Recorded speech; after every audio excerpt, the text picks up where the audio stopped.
Chapter 1. There was little to recommend the long drive home. "Come down for Easter, Mom," said. "I need you to clean out the basement." Perhaps she'd known the task would attract me as the fetid odor of skunk cabbage blossoms attracts carrion hunting flies. The dark, moldering depths of the unfinished basement were below the house but accessible only through the outdoors. Inside were boxes of mildewed books, discarded garments, garden tools, ice skates. Who knew what I'd find down there? When I was younger, the basement had been a cool refuge from the heat of Tennessee summers. But I rarely went there. Only on the hottest days would I trade grass for dust, sun for the dim, uncovered bulb with its dangling metal bead string. Oh, we'd keep things there, winter clothes engulfed in black plastic trash bags. Would descend to the depths where Mom stashed them away in some odd corner, stacked on wooden pallets to stay off the dirt. Bushel boxes of apples and oranges were carted down by grudging children to chill in the cool. Bowls of fruit were carried back up to the house amidst even more complaint. Only Mom would descend to putter to shift the bags and move boxes around. "Do you have a copy of The Plague?" I'd say. "I need it for school." "Of course," she answered. "Do you need it right away?" Invariably the answer would be yes. And down she'd go to rummage, returning an hour or more later, dirt-smudged but triumphant. The book would release its basement mold slowly, missing the dark. Once or twice we were granted hints of the basement's malevolence. Cat would disappear for hours, only to be discovered at mealtime meowing at the inside of the locked door. And I would dream about the basement sometimes, about the walk down the hill outside the house to the raised doorway so hard to lift a lawnmower through. In my dream I dance down the hill and step off the stone, as I've done 1,000 times before. Then not hit bottom. Falling I'd wake. But everyone dreams of falling sometimes. "I can't come down for Easter," I told my mother, standing at an open window and eyeing a phoebe newly flown north from Florida. It bobbed its tail on the branch just outside my window and I strengthened my resolve. The wildflowers will be at their peak, the frogs are already calling. Bird migration. My voice trailed off. I thought of the basement, Mom's mysterious domain, and I breathed out gently through my nose. "Can I come earlier? Next week before spring gets too far along." 5 days later I was home. "I can only stay until Monday," I told her. Wouldn't be able to clean the entire basement in that time, but at least I could make a start at it. Shift a few boxes to make room for more, throw out this and that. I descended that first afternoon, but the piles were daunting and precarious to my tired hands' touch. After a bag of winter clothes toppled onto me from behind, I gave it up and spent the evening frogging instead. We drove to a nearby pond and shone flashlights on wood frogs, their neck pouches ballooning as they floated and called from the pond's center. The basement was forgotten, for now. Chapter 2. "You don't have to go down there today," Mom urged during breakfast. I frowned at her over a slice of cold apple pie. What had I come home for if not to tackle the laden basement? We could go out in the country instead. See which frogs are there. She tempted. "This afternoon, maybe," I replied, attracted by the reprise of the cold-blooded singers but unwilling to forego my task. "I want to see what I can get done this morning." Back in the basement I decided to go about it methodically. A bag for Goodwill donations, another for trash. A box for Mom to go through full of lone wooden clogs, cracked doll heads, and other items with less than obvious personal significance. Stacks of books and fabric and yarn. My own old boxes I sifted through ferociously, pulling out old paperwork and odds and ends to feed the garbage bin. The job was easy at first. Lone socks hit the trash bag. Empty jars and bottles of all sorts were set aside to be recycled. I held up an old pair of my underpants with holes large enough to pass my fist through and decided that Mom had plenty of rags without this ignoble addition. But as time passed, the dim basement light awoke my hoarding instinct. "What lovely cloth," I thought, spreading a sparkling bolt of fabric between outstretched fingers. "Surely I'll use that at some point." Shocked by my own thoughts, I dropped the bolt and stomped on it until floor dust hit its sparkles. All of those empty shampoo bottles could come in handy someday too, I berated myself. When pigs fly. Clambering out over the raised lip of the door, I squinted into the sunlight. "All right, Mom. I'm ready for a break. We can go as soon as I grab my binoc." Chapter 3. Friday morning I drove boxes to Goodwill and forced Mom to sort through mementos and books. As we labored, the basement was still, tamed either by my ruthless disposal of its goods or by Mom's familiar presence. After an hour, however, the rumble of the washing machine ceased above us. "I'd better hang up those pants before they wrinkle," Mom observed. "Don't you need a break?" "No thanks," I said as she clambered out. A sudden breeze whipped the door closed behind her. As if in echo, the bookcase behind me creaked. I turned to find it tilting precariously. A box of books slowly inched its way toward my head. "Stop it," I demanded, shoving the box back into place and nudging the bookcase upright. "It's almost as if the place is haunted," I muttered under my breath. Half an hour later, I'd worked my way up under what would have been the eaves if the basement had been an attic. Here the ground sloped toward the ceiling, so I had to walk crouched over for fear of grazing my head on nail ends sticking through from the floor above. In this shallow workspace, I made some small headway organizing mason jars and labeling boxes of Christmas tree ornaments. At last I stood a box of discards in my arms and straightened too far too fast. My head banged painfully against the floor joists, making me swear and drop back into a crouch so I could feel through my thick hair for blood. "He doesna like it when you take his things, lassie," came a voice from behind me, and my head swiveled around to take in a most unusual sight. Perched atop a wicker picnic basket in the corner was what can only be described as a leprechaun, a small, cheery, red-bearded man dressed solely in green and decked out with four-leafed clovers. I blinked, but the image did not fade. How hard exactly had I hit my head? "What are you doing here?" or "Who are you?" would have been obvious responses to this intruder into my basement. Instead, I found myself saying, "You can drop the accent. Leprechauns don't live in dirt basements. What are you? Gnome? A dwarf?" The pseudo-leprechaun frowned, and before my eyes his clothes faded to a dusty olive, his beard to curly brown. The clovers, I could have sworn, turned into camel crickets and hopped off into a dark corner. I wasn't close enough to see for sure. Despite the transformation, he only shrugged and smiled. "I thought you liked Celtic legends, figured you'd be more likely to believe in me if I took the form of an expected stereotype." I did like Celtic legends, but English ones, not Irish. "Didn't you see me put Mort Darthur in the Goodwill box?" I barely refrained from stamping my foot in frustration. But why did I assume he knew any of this? What was I doing talking to a total stranger in my mother's basement? "Well, you haven't been around much lately," the ex-leprechaun said in his own defense. "Anyway, it doesn't matter. You've seen through my disguise. Are you willing to take my advice?" "Advice on what?" "On this." He spread his arms wide, encompassing the piles of life's debris. "Leave it alone. Didn't you notice the warnings? So it's you who's been throwing things at me." I took a step forward, almost banging my head again in the process. Why should I give up when I've got 2.5 more days to make headway?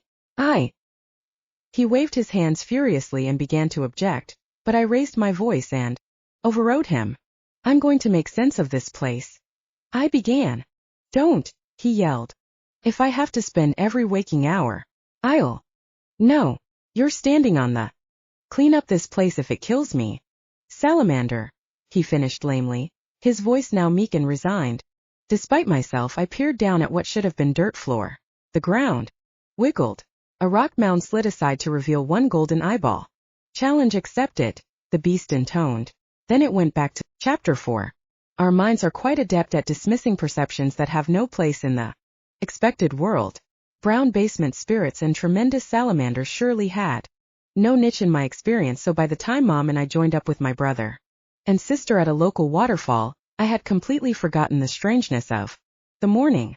We walked through clumps of purple hepatica flowers, then we waded through the frigid creek and climbed up the wet rocks to frolic in the dry space behind the falls. Our hooting laughter even awoke a dozing peeper, who joined in the odd daytime chorus. Back at home, though, I became increasingly irritated. I put the sensation down to dehydration and dosed myself with several glasses of water before tucking myself in for an early night. And I slept, quiet and serene, until I woke suddenly in total darkness. The bed shivered beneath me, but I often wake that way, thinking a dream is a tangible earthquake. This time the bed shook again, less gently. Took several minutes before I managed to fall back asleep. Chapter 5. It certainly took you long enough. The ex-leprechaun was waiting just inside the basement door, leaning nonchalantly against the wall where the outside daylight streamed harmlessly past his shadowed nook. It's no business of yours. I brushed him off, rubbing the sore spot between my eyes. I'd held back from the basement's pull as long as I could this morning, and the effort had put me in no good mood. Now I turned away to see what sense I could make of the jumbled camping equipment. But my companion persisted, leaping atop a cooler as I lifted a sleeping bag off the floor. I was going to offer to help, he said, and I couldn't tell from his voice whether the offer was still open. Well, it must be, or he wouldn't be peering down at me.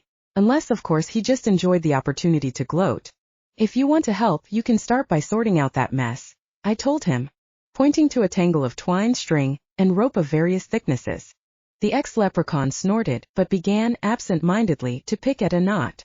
You'll never get it done like this, you know, and the longer you spend down here, the more hold the salamander will have over you.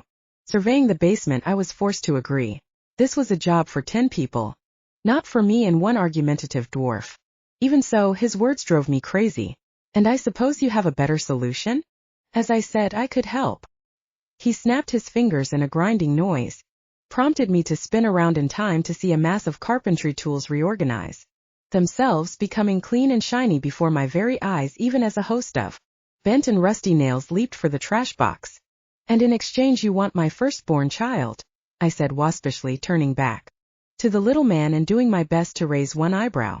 I'm not planning on having children anytime soon, so that wouldn't do you much good. I'd think of something, the ex-leprechaun said contentedly. No thank you, I snapped. I don't need your help. And if you'll excuse me, I've got work to— Chapter 6. Work I did.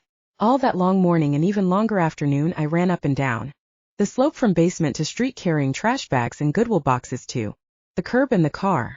Mom looked on with worried eyes, but I paid her little heed. There was no time for family fun. By lunch, I was beginning to realize what my rash words had wrought. Even the one-block drive to the thrift store was becoming increasingly difficult as the salamander slowly drew me deeper and deeper into his basement belly. If I didn't finish soon, I might find myself unable to leave the dank basement, even to retreat to the house above for sleep. Meanwhile, I was haunted by the vision of the little man standing in shadows by the open doorway earlier that morning. He hadn't been looking at me, had he? He'd been peering out into the green world, unable to put so much as a finger in the sunlight. I shivered and worked harder at dredging the dreck from the basement pile. At supper I could barely hold my head up long enough to chew, and I fell into bed dreaming of the 2/3 of the basement as yet unorganized. I woke after a scant 3 hours and returned to my lair, where the dim bulb now seemed a welcome beacon against the looming dark. I sorted for a while, but I knew I had no chance. What did the ex-leprechaun want from me? I wondered. My sight? A year of my life. It might be a worthy trade. By now, I had crept back up under the eaves and was peering down at the napping salamander. It was a beautiful beast, though terrible, awful in the original sense of the word. The mythologists had gotten it wrong, of course. Salamanders were not beasts of fire. Any naturalist could tell you that the lizard-like amphibians were denizens of damp earth. This one curled around itself in sleep, glistening black hide spotted with blue and silver that sparkled in the light of the overhead bulb. I guessed it to be twice as long as I in total length, and I marveled that none of us had ever noticed it before. But I supposed we wouldn't notice, unless the salamander wished to be seen. For a moment only, I considered slaying the beast. How thick could salamander hide be, really? But the monster had no need even to open an eye in its defense. I knew I couldn't kill it. After a lifetime spent protecting plants and animals, I had finally found a species new to science. I couldn't be party to causing extinction in my own mother's basement. Instead, I knelt down and placed a hand atop its shoulder, feeling the sluggish beat of its cold-blooded heart. I'll never get out of this mess, I whispered. I wish. Don't, lassie. I shot up, but not so fast that I forgot to keep my head bowed away from the floorboards above me. The ex-leprechaun was perched on a pile of winter clothes, his hair as tousled as if he'd just roused from slumber. His subsequent words confirmed my surmise. I might have known I wouldn't get a wink of sleep tonight, he complained. Earthworm dropped out of his hair as if he hadn't quite decided what appearance he meant to wear. Are you ready to accept my offer? I caught myself an instant before nodding mutely. Maybe I will, if the price isn't too high. I'll ask you again, what do you want from me? Well now, that's not an easy matter. The dwarf was cheerful now that I was taking the bait he dangled. There's not much you have that I want now, is there? No husband, no child, no pet even. Plenty of student loans and no assets. I could take your knowledge. His eyes gleamed, but my glare was enough to head him off that topic. Though what I'd do with it down here I have no idea. I know. It was obvious that the idea was no epiphany but one he'd thought out in advance. You can give me a day in the outside world. You mean take my memory? I squirmed uncomfortably at the thought, desperate enough nonetheless that I was considering the idea. But he laughed at me. Your memory? You read too many novels. No, all I want is your escort in the world above. For a day. For a day. I must have looked confused because he condescended to explain. I've got deep earth magics, you've got magic of the sunlight. I don't dare go out there, he pointed through the wall, for fear of being eaten alive and spat back out. But if you foil the salamander for long enough to let me out and back without it noticing, there'd be no skin off your teeth. Just a day of your time. And for that you'd get me free of this? I couldn't believe my ears. There had to be a catch. Simple as sunlight. You clean the basement with magic and I take you outside for a day? Yes, yes, and yes again. I could tell that he was getting annoyed with my persistence. Do you want it in writing? I did, but I also didn't want to push the issue, so we shook on it instead. Do I get to watch? I asked as he impatiently set me in and out of the way. Corner. He nodded once, short and sharp. Then he began to clean. Chapter 7. The first few boxes raised such a cloud of dust that I didn't see much, just heard whizzes and bangs as objects flew past me in every direction. I spared a thought for Mom sleeping above us and hoped she'd turned her deaf ear up. She must have, because when the dust settled, I was still alone with the leprechaun, now in a basement stacked and sorted and entirely organized. We were ecstatic, both of us. I think my dwarf hadn't been aware he possessed quite so much magic. No wonder we danced a little jig there on the now clear floor. Our dance woke the salamander, of course, and I'll admit it was my own fault. I treaded on the beast's tail. We stilled as the salamander lifted its head to peer around its den. I held my breath as golden eyes bored into me. Salamander facial expressions turned out to be impossible to decipher. What a surprise, it said dryly after an endless moment. One brilliant orb drifted closed as if it intended to fall back asleep. I must have cleared my throat, though I didn't mean to, because the salamander turned the still open eye to face me once again. You're off the hook. You can go, it added, dismissing me. I turned to the dwarf, giddy with excitement. The raised door jamb didn't trip us, and the lock clicked easily into place as we leaned together on the outside of the faded wood. A pile of trash bags overflowed from the can, but we ignored it. Instead we took one step into dawn sunlight. Another. Behind our backs the basement shook. Somewhere inside glass shattered. A clatter of metal as tools disorganized themselves. The resultant jumble, I suspected, would be worse than when I'd started. I didn't care. Mom hadn't really expected me to clean the basement anyway. As the salamander had said, I was off the Chapter 8. I told Mom that the ex-leprechaun was a friend from college come to visit for the day, and such was her opinion of my college friends that she accepted the tale without question. The two of us spent the day in the woods wading through mud puddles, then peering at cardinals and mushrooms. Perhaps it was my imagination, but I could feel a shadow trailing us just beyond the scope of my vision. It came no closer though, and the leprechaun was safe with me. We parted at dusk at the basement door, he on the inside, I on the outside. In the end, we were oddly formal despite a day spent on fun and games. Thank you for saving me, I said, and on impulse I extended one hand toward him. Thank you for the day, he replied, raising my fingers to his lips. His mustache was softly scratchy, like newly fallen leaves in autumn. The earthy scent of actinomycetes wafted into my nose. Are you still too old for fairy tales? He asked, turning away before I had time to answer. Then he was gone, lost in the dim recesses of my mother's basement. For my part, I was cobbling together a story for the Goodwill clerks in the morning. I hadn't meant to put Lamort Darthur in the giveaway box, I'd tell them. If worst came to worst, I suppose I could always buy the beloved